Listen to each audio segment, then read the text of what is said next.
Today we're gonna check out the history of Wagner before Ukraine. I wanted to make this video because, of course, on the news you will hear every day. Now, of course, about the death of Prigozhin. That was pretty obvious. It was pretty obvious. After his failed march to Moscow, it was pretty obvious that they were gonna kill him, so whatever. But I don't know that much about the history of Wagner. You always hear the Wagner group now with the Ukrainian war. I reacted before to the Kasham battle. Sorry if I pronounced it wrong. So yeah, that's pretty much all I know about this mercenaries group. So let's check out this video and learn something new together. What's so loud? That's so cool. Have a fucking tank with your YouTube name on it. That is so cool. I love this channel. One of the main newsmakers of the war in Ukraine is Yevgeny Prigozhin and his band of Wait. Let me move this a little bit, okay. mercenaries, the Wagner private military company. Wagner has been fighting in the hottest sections of the battlefield in Ukraine, and its oligarch boss has gained global notoriety due to his regular media presence and his habit of bashing the Russian military command for their incompetence. But even before the unprovoked full-scale invasion of Ukraine started, Wagner had been the target of numerous journalist investigations and Western sanctions for systematic human rights violations, while it fought to assert Russia's influence in countries ranging from Syria to the Central African Republic. What is the history of the Wagner Group? Why does Russia need this entity, whose very existence is prohibited by Russian law?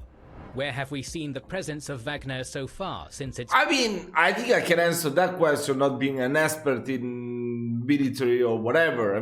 They need this mercenary group so they cannot, if they do some shit, they can say, well, they were just hired by Russia. They're not part of the Russian army, so they can do whatever, right?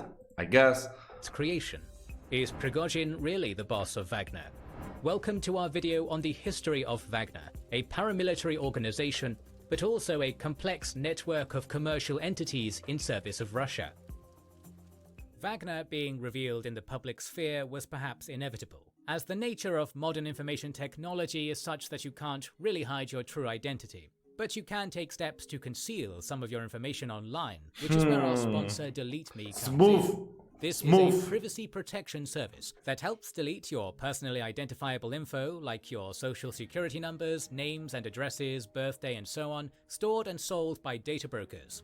If you've ever typed some of your personal information into something online like a survey, social media profile, or endless account sign-up forms, your data will have either been stored for sale or scraped by a third party. Data brokers collect together all the fragments of info on a person to sell a complete profile to advertisers or whoever else is buying. Delete Me will restore your privacy by going through the tedious process of getting this data deleted, which you have the right to request, but it's not easy to actually pull off. Luckily, Delete Me's experts will handle it in an organized and professional fashion and keep you updated on which brokers or sites have your info and which ones have agreed to delete it. This makes getting doxed or hacked a whole lot harder too. Get this peace of mind through Delete Me, and with a discount, use our link joindeleteme.com/kings and our promo code KINGS to get 20% off all their plans. Check it out via the link in the description and take back your online anonymity today. Over the course of history, many kingdoms and nation-states have utilized mercenary groups to bolster their armed forces or carry out discreet military operations to conceal their direct involvement while defending their interests in foreign territories. The Italian condottieri of the medieval era and the America-based Blackwater Company of the modern era are some of the more prominent private military organizations like this. Fighting for the Russian Federation, first covertly and then openly, the Wagner private military company has become the most well-known mercenary organization linked to the Kremlin. According to Anna Borshchevskaya, before the creation of Wagner, the notorious and powerful Main Intelligence Directorate, GRU, of Russia, possessed several special operations units to conduct covert operations. In 2009, some of these groups were put under the direct authority of the Chief of Staff of the Russian Army, Nikolai Makarov, who publicly endorsed the use of private military companies, PMCs, for delicate missions abroad. In 2012, Putin publicly supported this idea, even though Russian law expressly prohibits the creation of private military organizations and participation in them. The Kremlin wanted to have a tool to expand its influence in foreign countries, while maintaining plausible deniability of any participation in such actions. Private military companies have also proven to be a good tool to hide manpower losses from the public, and the Russian government wanted to have that at their disposal in order to avoid any public outcry, which it experienced after the heavy losses of the First Chechen War. Ultimately, Wagner, after some trial and error, grew into the structure that the Kremlin had hoped for. In the strict sense of the word, Wagner is not a mercenary organization, since profit is not their only motivation. Mercenary organizations usually have at least some degree of independence in choosing their clients and missions, but so far, all of the work done by Wagner has been closely intertwined with Russian interests abroad. It is also worth noting that up until recently, before Yevgeny Prigozhin publicly admitted to be the owner of Wagner, the organization was not registered in any way. Instead, it has been a network of commercial organizations, troll factories, and military units with links to Prigozhin and his aides, making it very difficult to understand what Wagner really is, let alone trace it back to the Kremlin. As Jack Margolin puts it, it's a really adaptable network, which makes it hard to target, but also hard to talk about. However, the impressive work of investigative journalists, along with the diligent... Well, that's what makes special forces or mercenaries pretty good, no? I mean, you really don't know anything about any special forces, just what they want you to know. Agents of Ukrainian and Western intelligences have uncovered the undeniable links between Wagner and the Russian government. For instance, from 2014 to 2015, 3 phone conversations where the Russian Special Forces operative Dmitry Utkin, about whom we will talk in a bit, was reporting to GRU Colonel Oleg Ivanikov and the Chief of Staff of Russia's 58th Army, Yevgeny Nikiforov, were intercepted by Ukrainian intelligence. They demonstrate that Utkin was subordinate to both the Russian military intelligence and the army command. More proof of Wagner's links to the Russian government can be seen in their base in Molchino, which hosts the 10th Separate Special Purpose Brigade of the GRU. Wagner is also supplied with weapons and military equipment from the Russian Defense Ministry, along with coordinating its actions with the conventional military command, at least until the falling out between Shoigu and Gerasimov. Wagner's direct predecessor as a mercenary organization serving the Russian state was the Slavonic Corps, which was first deployed in Syria in 2013. Russian investigative journalists reported that 267 people signed contracts with this organization to guard oil facilities in Syria.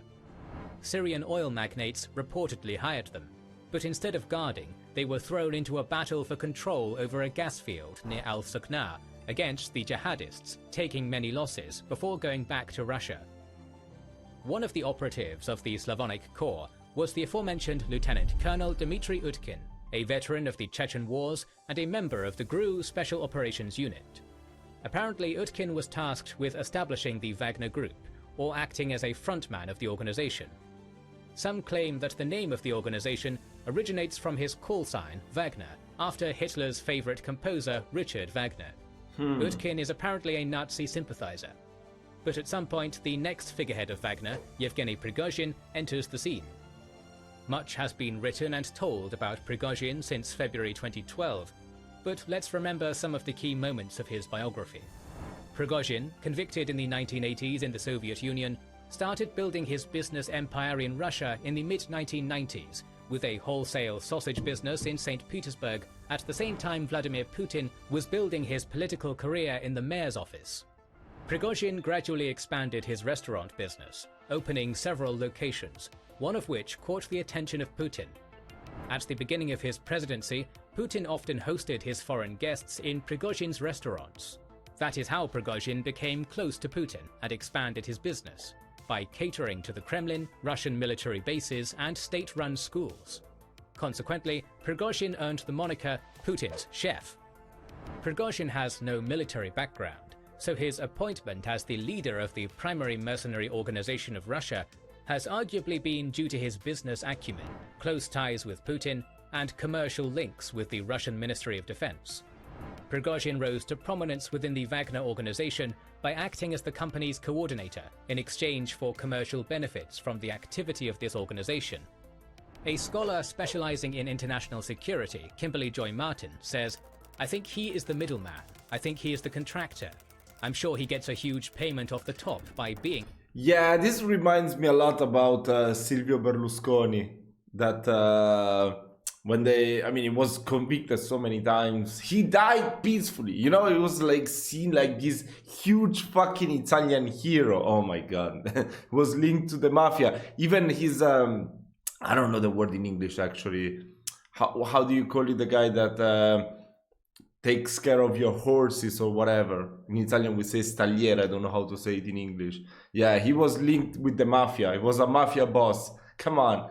Oh my god. He will always be seen going to ride a fucking horse, and the owner of that is a fucking mafia boss. He has no link to the mafia. Come on. Yeah. They're pretty smart. They were best friends. So I don't know. Maybe Berlusconi gave him the idea to get a chef in his house that could be the contractor to strike deals or whatever. Oh my god. This fucking word. The contractor. And then he has these companies which seem to be benefiting in cases where there are minerals or oil involved. Before the start of the full-scale war in Ukraine, Wagner recruits were predominantly military men in good physical shape, without any addictions. One of the sources from Wagner told the press that the group leadership preferred not to sign contracts with Russian citizens belonging to the minority ethnic groups of the North Caucasus. Apparently, Wagner's first military mission occurred in Ukraine in 2014.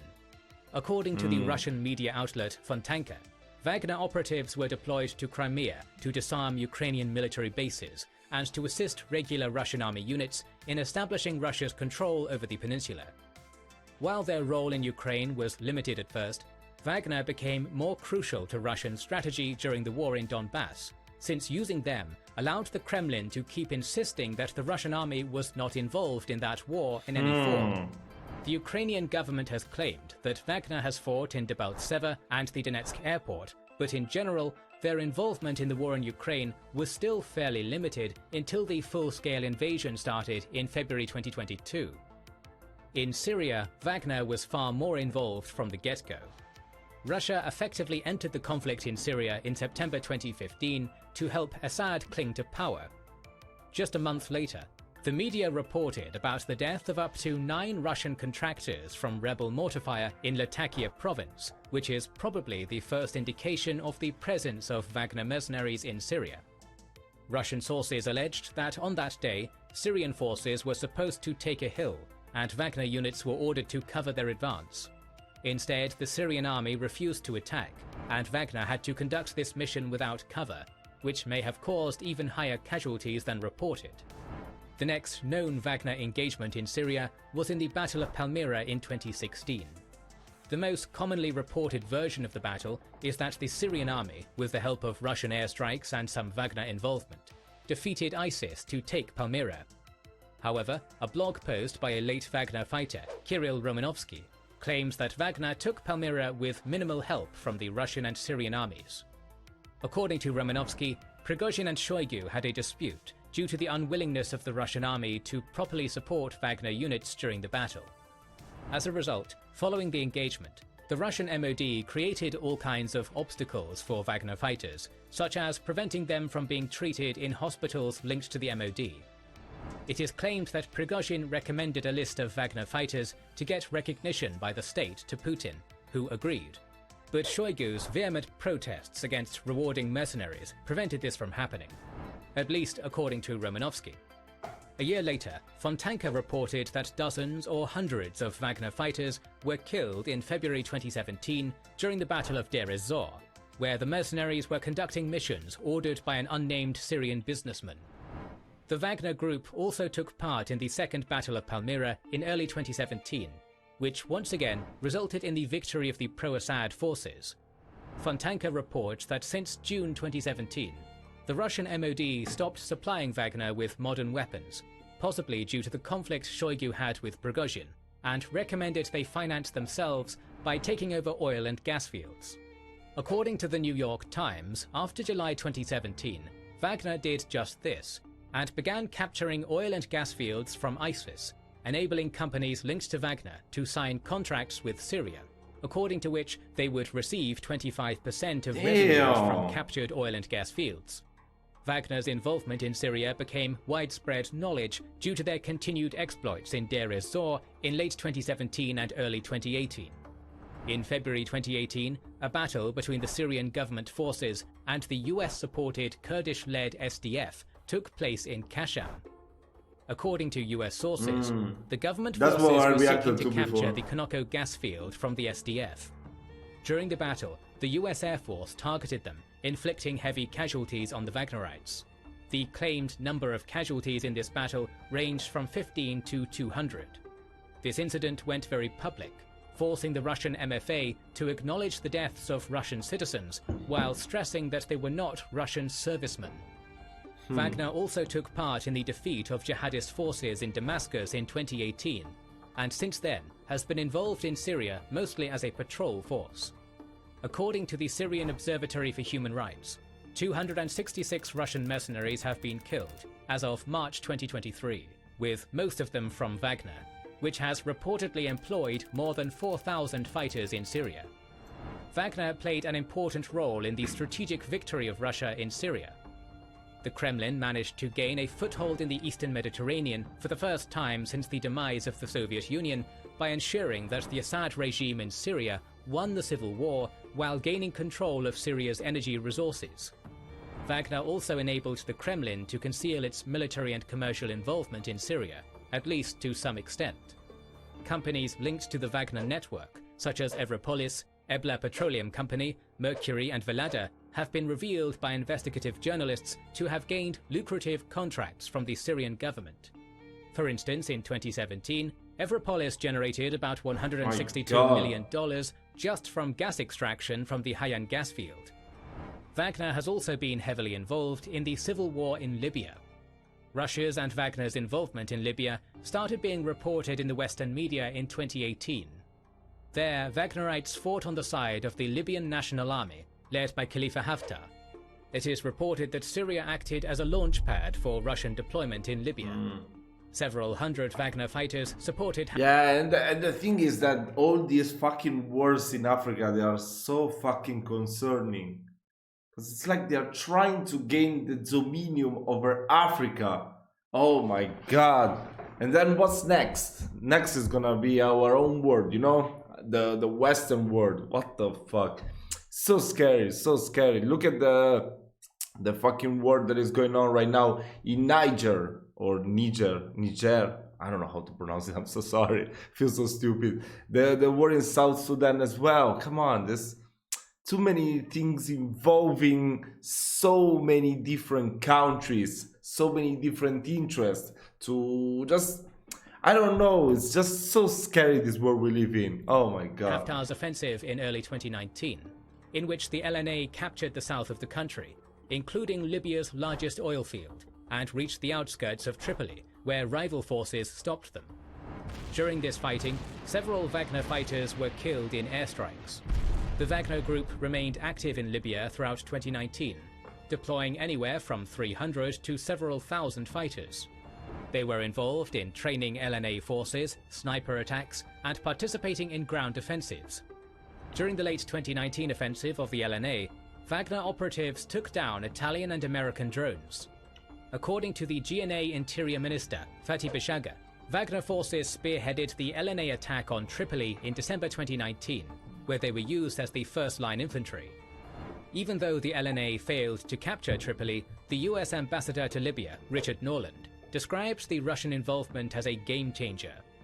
However, with the increased involvement of Turkey in Libya in support of the UN-recognized GNA and their supply of TB2 Bayraktar strike drones, the effectiveness of Wagner forces started to decrease. Still, in 2020, Wagner helped capture the Sharara oil field and the port of Es-Sider. It is curious that Wagner also played a role in the promotion of Muammar Gaddafi's son, Saif, through its social media presence, which shows that Russia has no intention of putting all the proverbial eggs in Haftar's basket in Libya. While Wagner has been accused of atrocities and torture almost everywhere where its presence has been uncovered, its crimes in the Central African Republic have been the most notorious. The June 2021 UN report concluded that Russian instructors, i.e. Wagner, have, in collaboration with the CAR military, been involved in indiscriminate killings, looting, and enforced disappearances. Russia's involvement in the CAR started in early 2018, when Wagner fighters and instructors came into the country following the invitation of the CAR government to train its military and defend the country's lucrative mines against rebel forces in the ongoing civil war. When on the eve of the 2020 elections in CAR, rebel groups launched an offensive on the government-controlled territories, Wagner units played an important role in stopping it, and then capturing some of the rebel-controlled areas. Wagner eventually became a crucial actor in the Central African Republic, as according to the European External Action Service, they have become de facto commanders of at least some units of the army, while also serving as guards for the president. There is even a statue in the city of Bangui dedicated to Russian soldiers protecting the Central African people. According to David Otto of the Geneva Center for African Security and Strategic Studies, Wagner has received mining rights and forestry concessions for its endeavors in the CAR. Moreover, revenues from the CAR have allowed Prigozhin to finance Wagner's activities in other countries. Similar to their commercial activities in Syria, in the CAR, Wagner has also operated under front companies. For instance, the Wagner-linked Midas Resources has received a 25-year mining concession over the Ndesima gold mine, while the Bois Rouge company got a forestry concession for CAR's redwood forests in the Lobaye region in 2021. Even Russian citizens have not been safe from the atrocities of Wagner in the name of expanding Russia's influence in Central Africa and handsomely profiting from CAR's natural riches. On July 30th, 2018, Russian journalists Kirill Rezchenko, Alexander Rastogoyev, and Orkan Jamal were killed while investigating Wagner's activities in the CAR. The Wagner Group has also been active in other African countries, like Mozambique, where they were sent to fight Islamist insurgents in 2019-20, in exchange for natural gas concessions. But they were reportedly poorly prepared. I'm starting to see a pattern right now why Russia is one of the main the freaking thing about gas, exporting gas all over the world. Oh my god, that's crazy. I didn't know the whole story. Wow. I mean, it must be even more before the Wagner Group. And had to withdraw after suffering casualties. Wagner has also been involved in fighting Islamic militant groups in Mali. According to the Russian Foreign Minister Lavrov, the Mali government requested the assistance of a Russian private military company to fight terrorists in the country. Wait, but the Kremlin... So I do have a question. So that's how they expand their dominion over the... Wait, I don't know how to say that word again. Oh my god, I need to study more English, I'm so sorry. Over the gas companies, you know, extracting gas and oil to export all over the world and make so much money out of it. Is that how they do it? They offer their military support to those countries that are fighting a civil war or some rebels, some type of revolution. That's how they get their money from. Because yeah, most of the countries that will be like China, they will make investment, even like France, America as well. But I'm starting to see a pattern actually, that they will just offer their military to help them fight the war. And it makes sense. It makes sense, because why you are fighting a war? Why would you want money? Yeah, I mean, of course, you can get you can buy much weapons and everything, but if you have someone to help you and win the war fast, if you're in that situation, yeah, I can see why they will accept. Kremlin has nothing to do with it. The Royal United Services Institute has claimed that Wagner was involved in the military coup in Burkina Faso in 2022. In Sudan, Wagner supported President Omar al-Bashir in 2017 during the civil strife in exchange for gold mining concessions for the M-Invest and Mero gold companies, both of which were linked to Prigozhin. In Venezuela, Wagner operatives reportedly served as guards for President Maduro in 2019. Everywhere all over the Prigozhin has world. also been heavily involved in meddling with the US elections.